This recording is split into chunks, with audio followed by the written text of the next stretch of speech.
never happened. But what legal authority do they have to keep you out of your house? What document do they have? I think that they're involved with the HOA because if you look at the video cam that I uploaded, they were mad about it, but I uploaded video cam when they abused me in the police station. If you look at that, you will see that day that I went there, my house was still in my name. The deed wasn't changed, nothing. March the 7th. They refused to go into the computer and see that Miss Morris does own that house. Let's go over and let her walk through her house and inspect her house. They just got that man from the HOA to come down and abuse me. And I thought he was a police officer. I didn't know who he was. I never met him before. But the HOAs are just tenants that live in their apartment. You could be the head of the HOA. So they have no clout to do that. Basically, what the president of the HOA does is they deal with the lawyers of the facility, of the building, and those are what give them guidance. But most of the lawyers for condos or type buildings are unscrupulous anyway. That's right. And she's absolutely right. This deed thing change was changed by their lawyer. The HOA name is on the. Did you owe any condo pay? Did you owe any back condo fees? No. It's only saying that your husband sold the property, so it's not yours anymore. And the people that he sold it to, who were that? The lawyer of the HOA's name is on the deed, on the transfer deed that she owns it. Oh no! No way. Yes, yeah. I sent the documents. Something's wrong here. I want to point something out. The HOA is not owned by the people that live there yet, because they are still building in the development. And the HOA doesn't get complete control until the thing is completely built out. And only one person that actually lives there is on the board. You can't have a HOA with one person. No, I was going to say that bylaws, but they don't have any control. Right, they don't have any control. Right. The tenants don't have any control. Right. There's only one member that actually they're not tenants, they're homeowners. They're not tenants. Right. The homeowners have only one representative. They used to have two, now they only have one. So they can't outvote the management on anything. They need to get more people in the HOA, so this won't happen to someone else there. They need to get more tenants on her side. I've dealt with a lot of HOAs. That's why and I have a friend that was a president of the HOA. So she can give you a lot of information. I was a president of the HOA in California before I moved to Maryland, and I did run for being on the board when I first moved there. So that's the reason why they haven't been able to really shut me out, because I know the law and I know what HOA can and cannot do. Right. But like the young man just said, if I don't get a real estate lawyer to look at all these records and to come with me, they're not going to listen to me. They see me as an 87-year-old woman, and I'm not 87, but that's what they see. That don't know what I'm talking about, and they're ignoring me. Dr. Morris, I have a special guest on, and I think that you might just want to hear some of the things that she might have to say. Attorney Andrea Ryla is on the line. Well, let me just say too, it's my sister Paula Ryla that's the attorney. Okay. I work in the law firm, but I'm not an attorney. But because I'm going to go to heaven, I work toward that. That's my goal in life.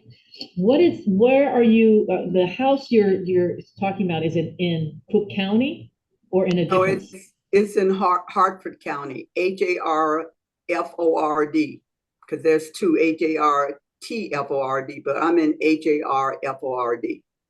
Okay, and that's in what state? Maryland. Maryland, okay. And this has just come about, huh? No, This is this started during the pandemic in 2020 when they started threatening me. I knew they were headed that way. That's why I got myself ready and started What were they saving threatening evidence. you for? What were they threatening you? I'm sorry. They What were were you? threatening me to get out of my house. They were returning my assessment fees. My assessment fees was sent automatically out of my bank account. And when my husband died, I left to go on West Coast to be with my family, trying to mourn my husband's death. While I was gone, they were sending back my fees every month until it was 3 months. And then they went to court while I was away and filed a case against me. And that's why were they returning your fees? That's the question I would like to know, because that's why I was going to court and filing my own case against them, saying that they were doing fraudulent things to try to take my house. I knew what they were doing. And that I tried to work with them. I have evidence that I wrote them letters asking them why this happened. One time they said they weren't going to talk to me until I paid all these fees that they were putting against me, and I didn't owe it. And I wanted to know why. And did you lose that case in court? Or is it still? Yes, when I came back, I didn't understand what was going on. I didn't have a lawyer. So the judge gave them $3,578.70 judgment, which I tried to work out with them for all this time, and they refused. And then that's what they inflated to $6,300 so that they could do this sheriff sale. So they inflated that and started adding things to it. And I kept filing cases against them. And I think I had a right to file a case against them because I saw that it was civil rights violation, and it was wrong. I had a right to be able to sit down with the board and work this out. If you want me to pay, and I had already. What's the address of the property? 101 Snow, like the white snow, Chief, like the Indian chief, Drive, and it's, I spell it Hadre, capital DE, Grace, Grace, Maryland, 21078. That's my home. So, but you can't reside in it because it's been sold, right? And it's somebody's living in it? No, it has not been sold. It's still in a holding pattern because they didn't sell it. They're just threatening me. I'm still paying for that house. So if the house was sold, why would I have a mortgage? And why do you pay the property taxes on it? Yes, ma'am. And are they in Maryland? Say that again. Are they all paid up to date? No delinquent? Yes, ma'am. They all paid up. Okay. When did you buy the home? In 2008. Okay. All right. And did you reach out to any citizens, senior citizen advocate groups? I don't reach out to advocate groups. I didn't know any advocate groups in Maryland. That's fine. That's fine. Okay. Well, listen, I will be researching this, but be talking to Wanda to find out where this is at. And when you went to court, you had to go to the Haddiford County Court, right? I had to go to the civil court. First thing I went was to civil court in Bel Air. And then I went to the district court in Bel Air. And then I filed another case against Bank of America in Baltimore. Okay, so are you talking about Bel Air County? Or No. Bel Air is the county seat of Harford County. Okay. Okay. And then you went to Baltimore. Mm-hmm. And now the criminal court has taken over the tenants that I leased my house to, and they are investigating them now because they lied to criminal court.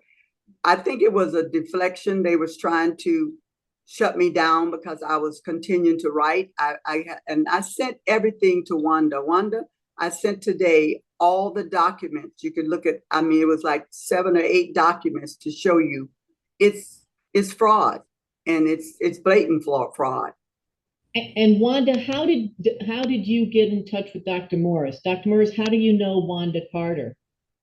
I actually met Wanda. I don't know if you remember, a long time ago when I came to Chicago and I worked with a young lady with children, because I'm an advocate for teaching children how to read, and I'm also an author.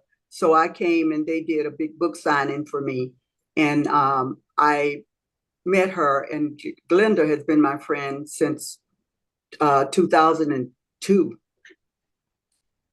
Okay. And so Glenda is who brought her case to my attention. And this is the first time, Wanda, you're hearing about it? Yes, well, Glenda told me about it a couple of weeks ago. We decided to do a show to bring it out into the open. And she has sent me some documents that I will forward to you so you can look at. Okay. So you have a history of what's gone on. Okay. And my daughter is here, and she keeps asking me to say, what is the name of it?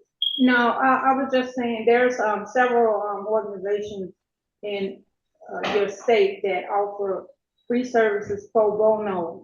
Hartford County Bar Foundation, Maryland Law Aid, Senior Legal Services. I could give them to her. I have all that. I wrote all that. They won't take anything. It's so complicated. It's too complicated, they said, to get involved. Wow. Doctor, let me ask one more question. Did the HOA, are they saying they're putting a lien on your house? I'm sorry, the dogs are barking. A lien on your house because you didn't, you said that they sent you back money. You had sent them money and they're sending it back to you. So are they saying you didn't pay condo fees because you pay your mortgage or whatever, or do you add your condo fees in it, or what is it that they're saying you owe and why? Or are they just saying they can't say this is someone else's house. His name is on the deed. His name can't be on the deed if you didn't go to probate with him. So how can his name be on the deed? I'm lost on this. But Wanda, you might probably have all the documents and can make hide no hair of it. Well, we have to review those documents. Yes, I have what she sent me, so I will be sharing that. And Ms. Carter, if you could send me her email, I could send her a chronological statement of everything that happened since my husband died, so they could see how I've been bruised. I was actually technically ran out of Maryland. It was frightening. Okay. So okay, I will send you Andrea's number, and Andrea's on the line. So, Andrea, do you want to say anything to her that she might need to send you? Let me look it over first so I can pull it all together. Okay. And Dr. Morris, what is your first name? Mildred, Mildred. And my middle, I use my maiden name, McGee Morris, because of my writing. McGee Morris. MC capital GHEE. Recording in progress. Okay. Well, it's very interesting. I will look into it, and as Wanda knows, I don't give up easy. Thank God. Figure it out. I'll figure something out and see where we can't go from here. I'm a big believer, though, in sometimes getting groups to back you and getting the media involved. Well, let me give you my email address. Okay. And I'll spell it. ASK MS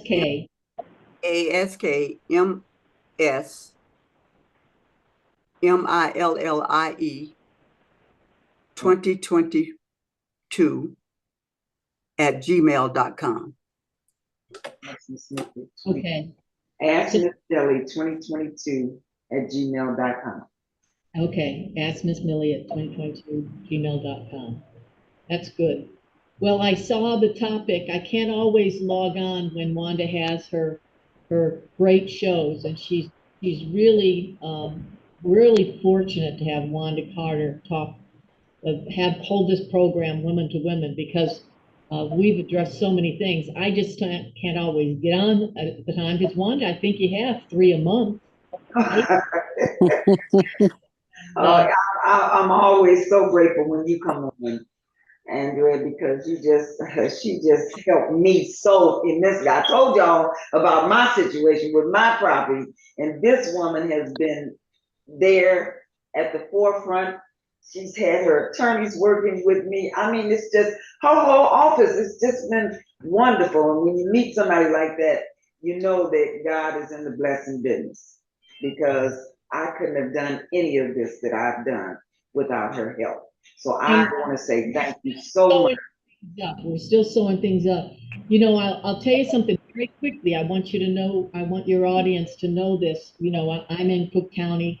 I'm a Cook County Commissioner on Women Issues. I don't get paid. It's appointed for 15 years. And we're very attentive to the elderly. And I have a personal quick story I want to tell you, because it's pretty startling. I have an 88-year-old man who did never marry and lived by himself. He's my neighbor, and his house has come to, you know, he has not kept up with his house. And he got very ill, but I would call him and check him out, but he was just kind of going downhill. Then he must have reached out to a senior center. It said something like Senior Citizen Health, but it's a profit group, for profit. He reached out to them, and a 30-year-old woman, Michelle, came to his rescue and realized he wasn't in such great condition. He was living on his first floor. He never would invite anybody in his house. Lived on his first floor, second floor, he couldn't get up to. And he had lost from 55 pounds down to 35, couldn't eat much. She would bring him food, but he was in really bad condition. And let me tell you something, after all of that happened, he called them. They said they'll take care of him, and they put he agreed to this. They put his house in a trust with beneficiaries. I don't know who the beneficiaries are. And then they just kept saying they were his caretakers, but they really should have taken him to a hospital and had him checked out. So the hospital, so the city of Chicago came in, Senior Citizen Services. They took him, not definitely up again, you know, not by free will, but I had called his nephew that he doesn't get along with, and his nephew said, yeah, call 311 and get him in get him in the hospital. So we did, and they released him and said he's fine, which I thought, you know, that was a quick turnaround. Well, the city, once they got involved, they started investigating more, and they wanted to get into his house. And I had just been over there, bought him some clothes, and I said, look, we've got to talk to this so-called caretaker of yours. I said, because you're not living well. You're not living the right life. You're not, you know, you've got some real issues that have to be handled. And he said, well, she's my caretaker. I said, but she's not doing you right. You need to be able to move about. He couldn't move his legs because he couldn't get any knee surgery. He couldn't get any more eye surgery. His glaucoma had kicked in. It was not good. And so finally, you know, I left him, and I said, well, look, I've got to go to the office, and when I'm done, I'll get back here, and we'll have to get you some extra help. Well, then he calls me up, and he says, oh, this is great coffee you brought over. And then all there was a door. And he goes, somebody's knocking on my door. I said, well, who is it? He goes, I don't know. I said, did you invite anybody? No, I didn't invite. I said, then tell that you don't want to be bothered. And he goes, go away, I don't want to be bothered. And they go, well, we're from the city. We're from the city of Chicago Senior Department of Health, and we need to get in. And I said, just tell them that they can come back if they can. And they said, then they said, okay. I said, give them my number. So they called my number up and I said, what's going on? He goes, well, if we don't have him open that door, we'll get the police to come out and get him. I said, that's pretty dramatic. I said, you got a warrant for that? No, we don't, but we'll do it. And there's nothing I could do. They had the police come in, broke open that door, and there's Norm sitting there, this old white guy, 88, no teeth in his head, didn't take care of anything pretty much. And he was just like mortified. He was so scared, he pooped on himself. That's how scared he was. So then they take him out, and then he's never been back in that house again. And they took him out. They put a big orange sign on it, said, this house is condemned. Unlivable. And so now they sped up the process, and now his independence has been taken away. So of course, we're going to take over everything, all your decisions and so forth. Now, to me, that's elderly abuse. And, for him to go through that was awful. So he's an Air Force retiree, and I covered up that big orange sign that he was so embarrassed about with an American flag, and I said a vet lives here. So it was very sad. And I just wanted to bring that up on the north side, that happened in that community, in the Edgewater community, and it can happen all over. And then they called me up and I said, I don't know why you dragged him out like that. I said, we've got 8 senior citizens on this block. I said, one of them's 95 years old. Sometimes she comes and sleeps overnight with me because she's scared. And so the senior citizen director said, oh, you got 8 senior citizens. Why don't you give me all of their names and phone numbers so we can do a wellness visit? And I said, hell no, not exactly what you did to Norm Lawson. No way. Wow. So we have to be vigilant. We're getting older and older every day, okay? We are growing. The 80-year-olds are growing and filling up in the 90s and the 70s. And I'm telling you, they're going to be victimized more. You're going to hear more problems like this. So we have to really work together to find the fastest solutions. We're in our golden years. We don't have time to do that stuff. Right. I sympathize with you, Dr. Morris, and I will do what I can to figure out what is your next best action. Thank you. Thank you so much. Yeah. Anyone else have a story about elderly abuse? Can I have her name? Because if she emails me, I'll know it's her. I get a lot of bad emails too. It's the first name is Andrea, Andrea. The last name is Raila, Raila, and it's at gmail.com.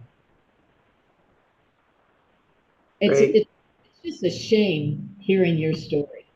It's just a shame. But let's see what we can do. Hope dies last. Right? Thank you. Thank you. You've got a lot of folks on here, Wanda. Are they concerned about elderly abuse or have a story they want to share?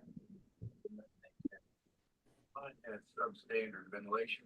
I mean, we all knew about it, but hey, that's what you do. So I guess getting another line of work, find someone who would make a decent living. It's hard to hear.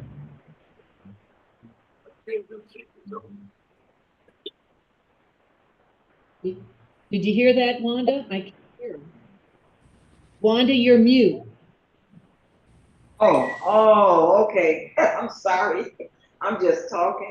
I said, ladies and gentlemen, thank you so much. Does anybody else have anything that they would like to share or give recommendations to Dr. Morris?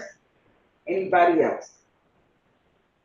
Okay, then we're going to call this show to a close.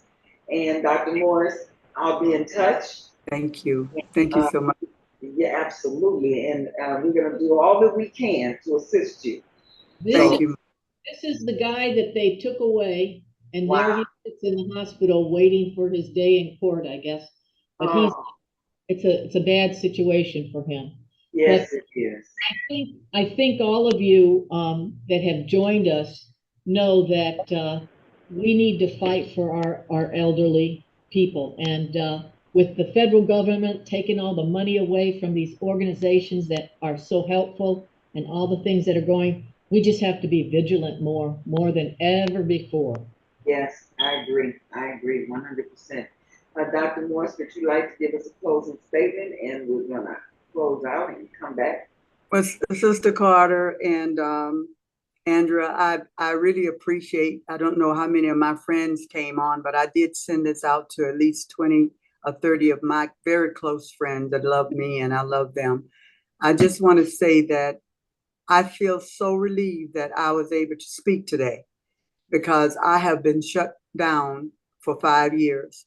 And this is just part of the story. And I can't wait to talk to Andrea and tell her why a lot of lawyers would not take this. I only wanted to talk about what we were on here for today, but it's more than that. Yeah. Okay. Thank you guys so much. God bless you. Thank you for coming in. bless you. Let me get my work. I want to do my investigation, and it doesn't matter what the lawyers want. There's hardly a good lawyer out there, and don't worry about that. Wanda, Yes. Yes, Glenda, can you hear me? yes, I can now. Oh yeah, I've been this phone has been doing a doozy. I mean, forgive me for coming in late, and I'm grateful for you too, Wanda. I had to commend you first of all Oh, for taking up that banner to make sure we have a avenue to bring such subject matters, because unity in the community truly is a family affair. yes, Because ma'am. if it's at her door, lo and behold, it might be at mine's neck. And Millie is a longtime friend of mine. Okay. And I told her, yes, time, let's go. You know, we don't build up some stamina to bring about some things. Now it's time to go for the family There you to go. see what in unity we can do. So I appreciate you definitely, Andrea. I appreciate her, everybody on the call, because it takes all us to do what's being done right now. That's So right. thank you so much. And Thank Millie, you. thank you for telling your story and sharing it, because we have to have that in order for others to know they're not alone. That's But right. how do we reach here, there, and everywhere? That's right. That's right. Thank you so much, Sister Glenda. You know, she's a real go-getter, because Glenda's been fighting sarcoidosis for 40 years, and Wow. I admire her and her tenacity to help others. So I want to commend you, Glenda, and thank you for referring this Dr. Morris to us so that we can do all that we can do to help her. Be blessed, Doctor. Thank you so much. We will be in Thank touch. you so much. Thank you. Ladies and gentlemen, have a great evening, and I shall see you all next week on Woman to Woman. Have a great night. Good night. Bye.